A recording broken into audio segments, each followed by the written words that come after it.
10 сентября 2020 года завершился конный пробег на 1000 километров на лошадях кабардинской породы. На мероприятии присутствовал директор Всероссийского научно-исследовательского института коневодства Александр Зайцев, главный регистратор Госплемкниг племенных лошадей, старший научный сотрудник в НИИ коневодства, кандидат сельскохозяйственных наук Надежда Купцова, известный на всю страну конезаводчик Сергей Аникеев и другие именитые люди. Каждая лошадь была оснащена GPS-чипом, который в системе реального времени позволял отслеживать жюри ее прохождения дистанции. Сама трасса была подобрана прекрасно, на ней и по сей день регулярно проводятся всероссийские соревнования по дистанционным конным пробегам, собирающих пробежников со всей России. К самим лошадям требования были не менее строгими. В пробеге могли участвовать только лошадям кабардинской породы при наличии паспортов, выданных Всероссийским научно-исследовательским институтом коневодства. Вес всадника вместе с амуницией должен был составлять от 75 до 90 килограммов, возраст лошади не моложе 7 лет.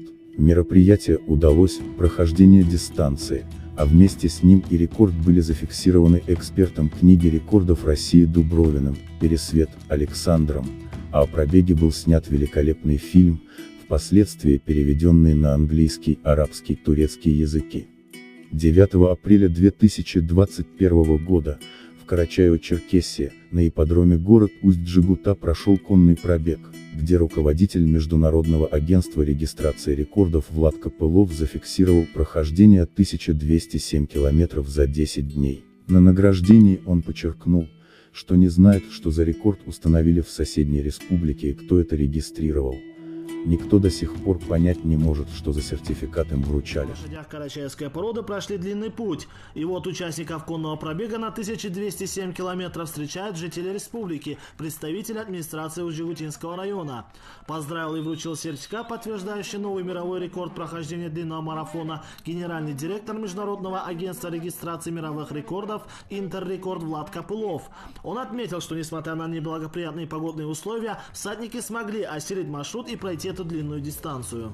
Я не знаю, что за рекорд, который зарегистрировали в соседней республике, и кто это регистрировал, потому что в интернете есть только информация от СМИ. Ни у одного регистратора этого рекорда нет. Хотя было видно то, что им вручали сертификат какой-то, какой никто до сих пор понять не может. А у нас это международное агентство. Это раз мы регистрируем рекорды по всем.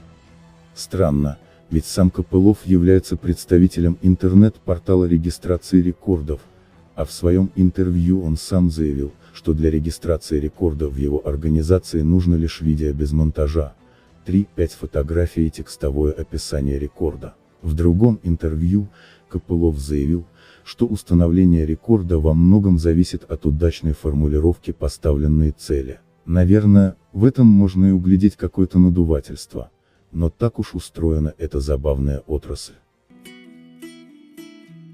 Непонятно также и то, почему в Усть-Джегуте ему не объяснили, что за организация регистрировала рекорд в Кабардино-Балкарской республике, ведь один из ярких представителей карачаевского народа является экспертом этой организации. Из требований к коням и всадникам удалось найти лишь одно: на пробег допускались лошади только с документом, удостоверяющим личность наездника и вет. Справка. В конце репортажа один из организаторов мероприятия подметил на федеральном телевидении: не пытайтесь укусить того, кто может вас съесть. Рекорд, в общем, мы показали, на что гораздо наша порода, которая проявила характер показали жокеи. Альхамдулillah, все хорошо. Не пытайтесь укусить того, кто может вас съесть, есть такая фраза. С чем связано столь большое количество отсылок к пробегу в Кабардино-Балкарской республике и кому адресованы фразы про «не пытайтесь укусить», неизвестно. А тем временем 4 мужчин, участвовавших на конном пробеге в Кабардино-Балкарской республике, а также их кабардинские жеребцы готовятся к чемпионату мира по дистанционным конным пробегам 2021 года, который состоится в Италии. Недолго продолжала ложь глумиться над правдой, и не прошла неделя с феерического 1207 километров пробега, в котором так называемые куники на карачаевской породе лошадок прошли этот путь, как начали проявляться конкретные факты. А в частности некий Влад Копылов из Сочи, имея обычный индивидуальный предприниматель, раздает направо и налево, естественно не бесплатно, некие достижения. Так раздает то, как под ИП с феерическим названием «Интеррекорды», подразумевая под мировыми рекордами.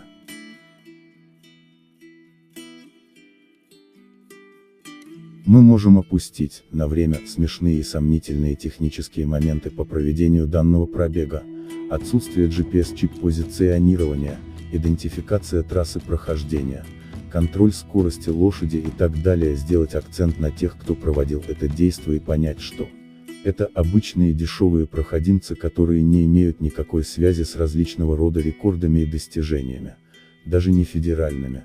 Данный индивидуальный предприниматель, принадлежащий Копылову, не имеет юридической силы позиционироваться как организация, проводящая мероприятия для фиксации каких-либо достижений и рекордов. Делайте выводы, уважаемые зрители. Единственный мировой рекорд был осуществлен и побит огромной командой, фонд кабардинской лошади, проектом «Черкесское дерби», в котором участвовали реальные представители рекордов Гиннесса и естественно квалифицированная команда жюри-тренеров и жокеев конного вида спорта, в котором была представлена только кабардинская порода лошадей.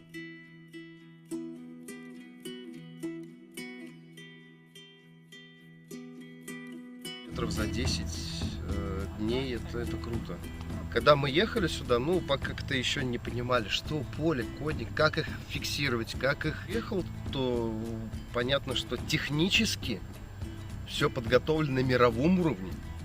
GPS-трекеры, компьютерное сопровождение, ветеринарное сопровождение, допинг-контроль, что чуть ли не на каждом этом этапе. Могу сесть, проехать, посмотреть, всадники едут, я могу их следить на компьютере.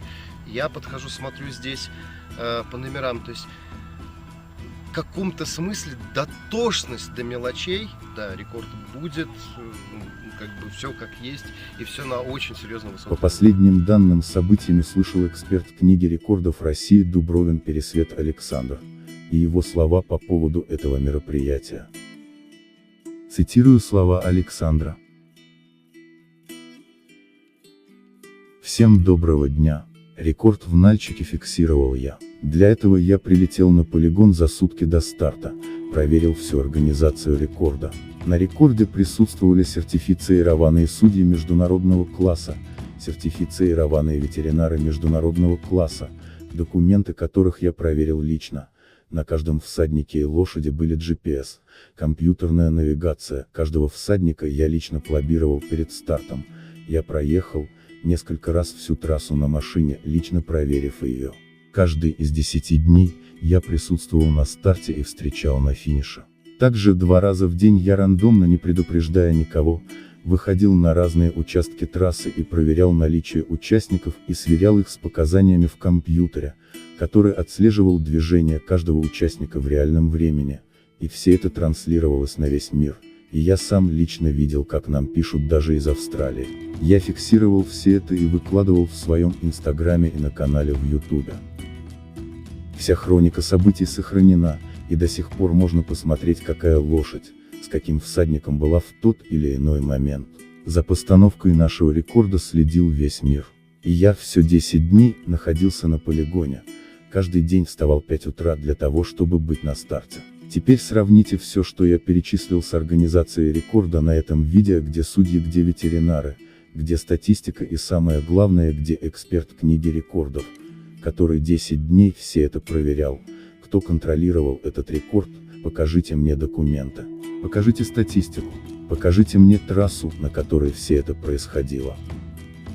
А то, что этот псевдоэксперт не смог найти рекорд, так это же в его интересах, ему же выгодно не найти рекорд, зафиксированный не им, чтобы потом вот так пафосно говорить на камеру, какой он крутой.